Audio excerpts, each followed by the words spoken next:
নগদ না বাকি? সাইফুল ভাইয়ের নাম লেখেন। আল্লাহ তাআলা সাইফুল ভাই দানকে কবুল করে নাও আল্লাহ। আয় আল্লাহ, তার মা বাবা যদি কবরে যে থাকে, মা বাবার কবরটা জান্নাতের বাগান বানায় দাও। মা বাবা যদি বেঁচে থাকে, মা বাবার নেক হায়াত বাড়ায় দাও। তার ব্যবসা বাণিজ্যতে বরকত দান করে দাও। বজলু ফকির ভাই 1000 টাকা নগদ দান করেছে, আল্লাহ তার দানকে কবুল করে নাও। আয় আল্লাহ, জান্নাতের ভিতরে সুন্দর ঘর বানায় দাও। আয় ভাই, কে কে দান করবেন, জান্নাতের ভিতরে ঘর বানাতে চান, জলদি করে চলে আসেন। মসজিদের ওযুখানা লাগবে, ওযুখানা। এই ওযুখানার জন্য কে কে দান করবেন জান ভাই, আল্লাহ রাজি খুশি জন্য। এটাও মসজিদের বাহিরে না, মুসল্লিরা ওযু করবে, ওযু করার পরেই তো নামাজ পড়বে, নাকি বলেন? নাকি ওযু ছাড়া নামাজ পড়বেন? নাম কি আপনার চাচা?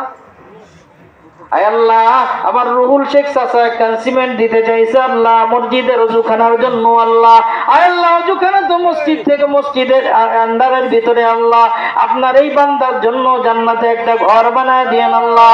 তার মুরব্বিয়ান ইকরাম যারা অন্ধকার কবর চলে গেছে আল্লাহ, তাদের কবরখানা জান্নাতের বাগান বানায় দাও আল্লাহ। তার কামাই রুজিতে বরকত দান করে দাও। নজরুল ভাই 500 টাকা দান করেছে, আল্লাহ মুরব্বিয়ান ইকরামকে মাফ করে দাও।